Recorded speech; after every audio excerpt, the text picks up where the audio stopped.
어제 저녁에 집에서 뉴스를 보는데 지난 며칠 전에 그 탄핵이 가결된 장면을 그 세월호 가족들이 보면서 눈물 짓는 모습을 보는데 저와 저희 두 딸, 그는 뒤에 있어서 쟤네들이 제 눈물 흘리는 건 못 봤을 거고요.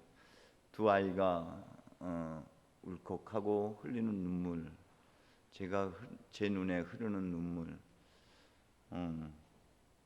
그게 뭘 의미할까? 그 세월호 가족들은 얼마나 긴 시간 그 답답함, 어둠 속에서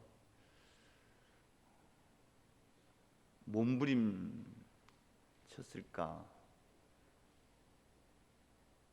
우리 신앙의 여정을 가다 보면은요, 이런 절망의 순간, 깊은 어둠, 한 치 앞도 내다볼 수 없는 그런 구렁텅이를 경험할 때가 참 많습니다.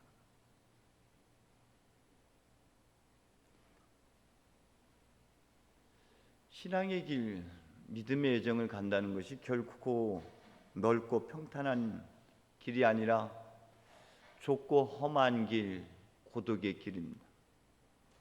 수많은 난간과 죽음의 위협, 공포, 두려움, 번민, 갈등이 그 길 곳곳에 자리하고 있습니다. 그렇기 때문에 우리가 신앙인으로 살아간다는 것, 우리가 한 인간으로서 살 길을 간다는 것이 결코 만만치 않습니다. 지난 금요일 날은 제가 한신대학교에서 그 노숙자를 대상으로 한 인문학 교육 수료식에 갔었습니다. 그들한테 또 거기 참석한 모든 분들, 또 그것을 이끌어주신 모든 분들, 교구를 대표해서 고맙다, 감사하다는 인사를 드려야 하는 몫이 저에게 주어졌습니다. 그리고 그들을 바라보는데 제가 뭔 말을 해야 될지, 98년 IMF 때에 수많은 사람들이 거리로 밀려날 수밖에 없었고, 그때 그 자유의 집을 비롯해서 많은 데 노숙자 시설들을 갖추게 됐습니다. 당시 그 우리 자유의 집에 제가 몇 번 갈 수 있는 기회가 있었고요. 거기에 그 제가 영등포교회에 다녔을 때인데요. 그 출신인데 거기가 제 아지트나 마찬가지였거든요. 그런데 거기 방문을 할 때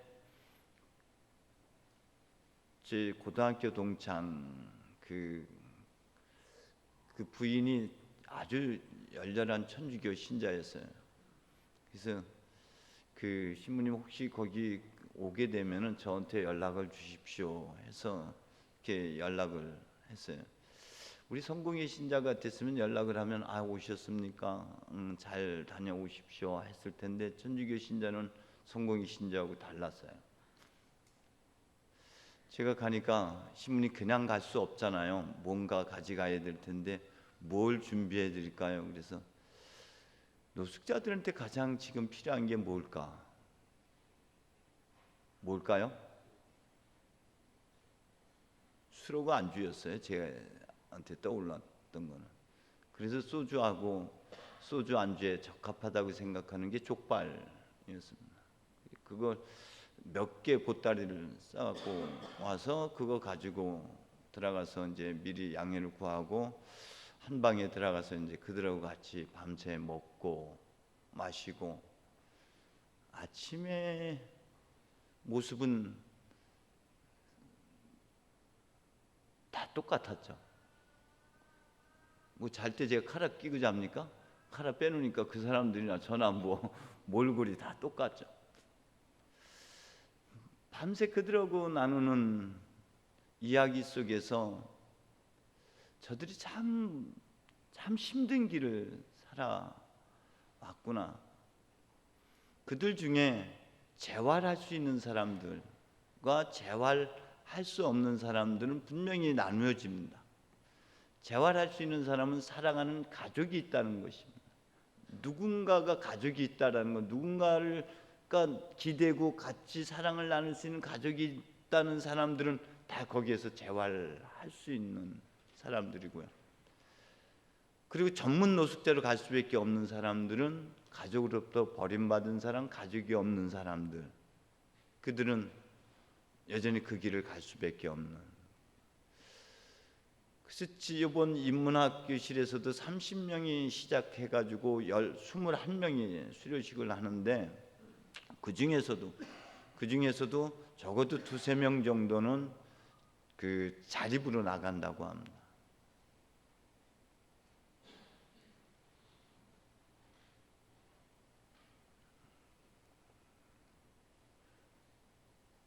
참 힘들어요. 그분들도 얼마나 살라고 몸부림쳤을까요? 그것이 결코 좋아서 그 길을 가는 건 아닌데 그 길을 갈 수밖에 없는 그들의 처지, 그들의 아픔, 이게 비단 그들만의 것은 아니라고 생각이 됩니다. 우리들도 여전히 길을 가다가 이렇게 길을 잃어버릴 때가 참 많습니다. 아브라함도, 욥도, 예레미야도, 엘리야도, 때로는 예수님조차도, 오늘 복음에서 접하는 세례 요한도 여전히 길에서 길을 잃어버리고 갈등하고 의심하고 또 몸부림치는 경험을 하게 됩니다. 그러니 우리도 삶의 여정에서 이런 경험들은 아마도 당연한 과정이 아닐까 싶습니다. 우리가 주님을 십자가에 못 박는 그런 잘못을 저지르고 있을지라도 주님은 여전히 그런 우리를 품어 안는 분이시죠. 우리가 설사 하나님이 어디 있어 하나님을 부정하고 하나님을 원망하는 그 순간에도 한결같은 사랑으로 주님은 여전히 우리를 사랑하고 있고 우리 곁에 계십니다. 하나님께서 날 버리셨다, 주님께서 날 잊어버리셨다고 너는 말했지만 여인이 어찌 자기의 젖먹이를 잊을 수 있겠냐? 자기가 낳은 아이를 어찌 가엾게 여기지 않으랴? 어미는 혹시 잊을지라도 나는 결코 너를 잊지 아니하리라. 여전히 그분은 보이지 않는 손길로 보이지 않는 하나님으로 우리 곁에 계시고 여전히 우리가 감지하지 못하지만 그분은 우리의 삶 깊숙이 관여하고 계십니다. 성경 특히 신명기서는 우리에게 이렇게 말합니다. 기억하라고, 그리고 보라고, 그리고 들으라고. 이것은 단순히 들려지는 것을 이야기하는 것은 아닙니다. 눈에 보여지는 것만을 의미하는 것은 아닙니다. 이미 여러분의 기억 저 밑으로 가라앉아버린 여러분의 무의식, 알파요 오메가이신 하나님 안에서 그 모든 것들이 다 기억되고 오늘이 될 수가 있습니다. 여러분이 삶의 여정에 그 망각의 은사가 없었다면 아마 못 살아냈을 거예요. 아마 우린 다 정신병원에 가 있을지도 모르겠어요. 망각의 은총 때문에 잊고 살지만 잊은 건 결코 잊은 게 아니죠. 결코 잊혀진 게 아니라 우리가 어떤 순간 어떤 상황을 직면하게 되면 그것은 다시 수면 위로 부딪혀서 떠오를 수밖에 없고 결국 어른으로 모습은 갖추고 있지만 나를 살아내는 건 내 내면의 아이가 나를 살게 됩니다. 우리의 삶의 여정 속에는 부정적인 경험만 있었던 것은 결코 아닙니다. 우리가 부정적으로 기억하고 인식하고 있는 그 자리도 하나님은 그 한 중심에 계셨고요. 그리고 그 사건조차도 하나님께서 허락한 그런 사건임에는 틀림이 없습니다.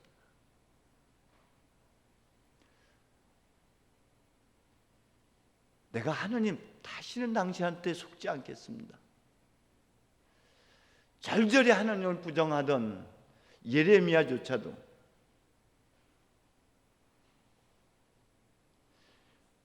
이제는 그만두자, 이제는 안 하겠다 했지만은 뼛속에 갇혀있던 주의 말씀이 심장 속에서 불처럼 타올라 견디다 못해 손을 들고 맙니다 하며 다시 그 길을 걷는 예레미야를 우리가 다시 한번 기억해 볼 필요가 있습니다. 우리의 삶의 여정 속을 다시금 성령의 기억과 성령의 조명 속에서 더듬어 보면, 곰곰이 생각해서 곰곰이 더듬어 보면은 너희 지난 40년간을 한번 더듬어 생각해 보라는 주님의 말씀대로 다시 한번 더듬어 생각해 보면 성령의 기억과 조명 속에 성찰해 보면은 그게 하나님의 징벌이 아니었고 하나님께서 우리를 빚으시는 자비와 사랑의 손길이었다는 것을 고백할 수밖에 없는 것이죠. 잠시 멈추고 깊이 침잠에 들어가는 시간이 우리에게는 필요합니다.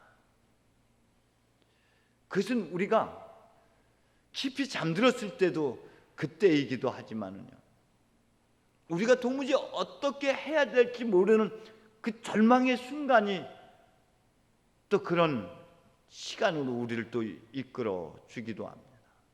지금 세례자 요한이 그런 상황 속에서 다시 한번 깊이 성찰할 수밖에 없는 시간을 맞게 되죠.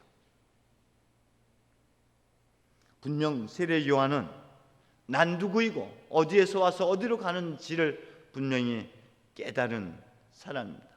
사람들이 당신은 도대체 자신을 누구라고 생각하고 있느냐고 라는 물음에 대해서 나는 나다, 나는 광야의 소리다라는 이사야서의 말씀을 온몸으로 새겼던 자였고, 난 그가 누구인지 몰랐다. 그런데 성령이 그에게 내리는 것을 보면 그가 그인 줄 알라고 했던 그분의 말씀대로 나는 그에게 성령이 내는 걸 보았고, 난 비로소 보았다, 비로소 알았다. 그가 그리스도라는 것은 그가 보낸 줄을 내가 비로소 알아. 그리고 그는 커져야 되고 나는 작아져야 된다. 난 누구이고 어디에서 와서 어디로 가야 하는지를 알아차린 그도 역시 그 길에서 길을 잃었던 순간입니다. 요한의 제자들에게 예수께서는 너희가 가서 듣고 본 대로 전하라. 가서 본 것이 뭐고 들은 것이 뭡니까? 지금 예수님께서 그 제자들을 위해서 특별히 환자들을 한꺼번에 모아놓고 지금 막 고치고 하는 이런 장면을 연출했을 것이라고 여러분은 상상하십니까? 아닙니다. 내 삶의 여정에서 보았던 것, 네 삶의 여정에서 들었던 것, 그걸 다시 끄집어내라는 것이 요한에게 다시 한번 가서 네가 걸어온 길에서 함께 하셨던 하나님, 네가 본 너, 네가 깨달았던 너, 네가 체험한 하나님, 네가 알아차린 그 사실을 의심하지 말고 믿어라.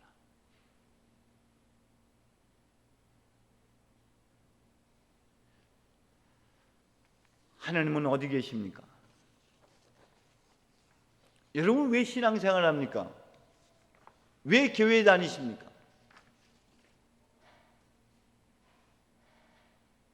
같은 질문을 성경은 지금 말하고 있습니다. 여러분 광야에 못하라 뭘 몰아 나갔냐? 이 물음 안에 여러분 왜 교회 다니십니까? 라는 물음하고 같습니다. 하나님을 만나기 위해서입니다. 하나님을 왜 만납니까? 우리의 상황, 우리의 주변을 변화시켜 달라고 우리가 주님을 만나는 것입니까? 그렇게 우리가 요청했을 때 주님이 그래 그렇게 해주마 하신 적은 제가 봤을 때는 한 번도 없었습니다.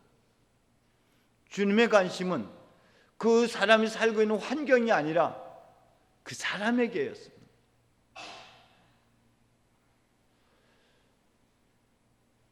주님은 제가 원했던 상황을 펼쳐준 적이 한 번도 없어요. 그러나 그것을 이겨나갈 수 있는 힘을 언제나 주셨습니다.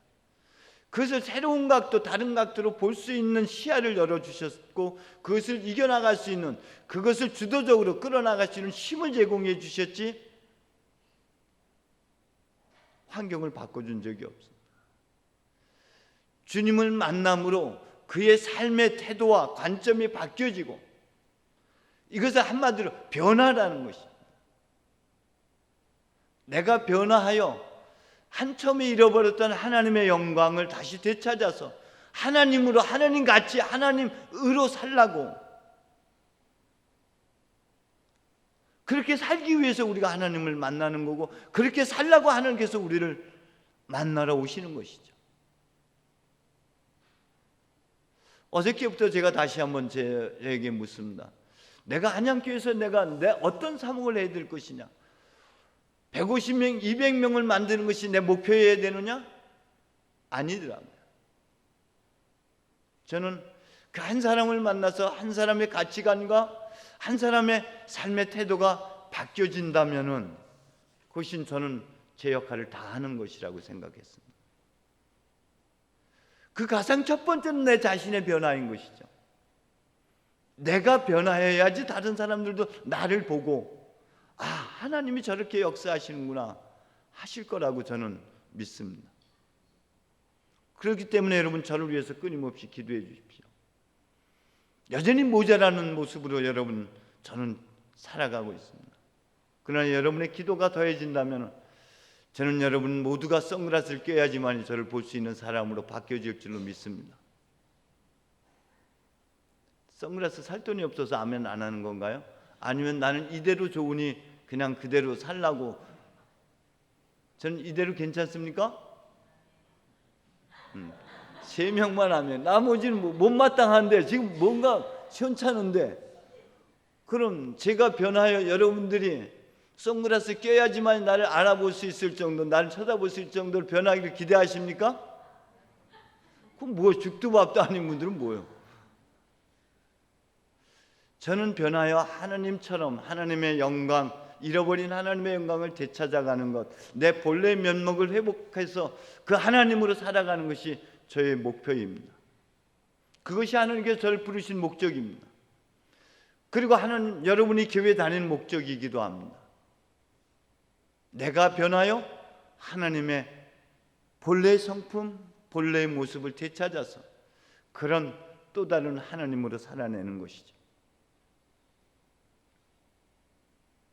저는 분명히 제 안에 수긍하고 인정합니다. 저는 분명 많이 변하고 있습니다. 처음에 저하고 저를 알고 있는 사람, 저를 기억하고 있는 사람들이 그 기억하고 지금의 저하고는 분명히 다른 사람입니다. 어제와 오늘 또 여전히 저는 달라지고 있습니다. 그것은 내 안에 하나님이 계시다는 증거입니다. 그 표징은 내 삶의 변화를 내가 확인할 때, 아, 하나님이 여기 계셨구나, 내 안에 계시는구나, 내 안에서 살아 역사하시는 분이구나 함을 깨닫는 것이죠. 하나님은 이미 여기 와 계십니다. 이미 내 안에 나 있다. 나는 너의 변화를 통해서 나임을 드러내 보이기를 원하였고 지금도 여전히 기대한다고 주님 말씀하고 있습니다. 세례 요한의 체험 속에, 세례 요한의 변화 속에 하나님 이미 거기 계셨습니다. 그리고 여러분의 삶의 변화 속에 하나님 거기 함께 하고 있습니다. 변화라는 단어를 여러분들이 받아들인다면 이미 하나님은 여러분 안에 계신 것입니다. 그리고 여러분이 기다려야 할 하나님은 여러분 자신입니다. 여러분 자신의 변화 속에서 나를 보았으면 하나님을 본 것이 아니냐는 예수님의 말씀처럼 여러분도 그렇게 말할 수 있어야 됩니다. 하나님은 여러분의 모습을 통해서만 나타내 보이실 수가 있습니다. 하나님은 보이지 않는 분이십니다. 영이신 분이십니다. 오로지 그분이 유일하게 나타내 보일 수 있는 통로가 있다면 여러분입니다. 여러분의 말, 여러분의 행동, 여러분의 삶의 모습 속에서만 하나님은 나 여기 있음을 나타내 보일 수가 있습니다. 그러니 여러분, 하나님 밖에서 찾지 마십시오. 여러분 내면의 변화를 통해서, 여러분의 삶의 변화를 통해서 하나님 내 안에 계시고 나와 함께 하시는구나 함을 알아차리는 은혜가 있기를 간절히 소망합니다. 기도하겠습니다.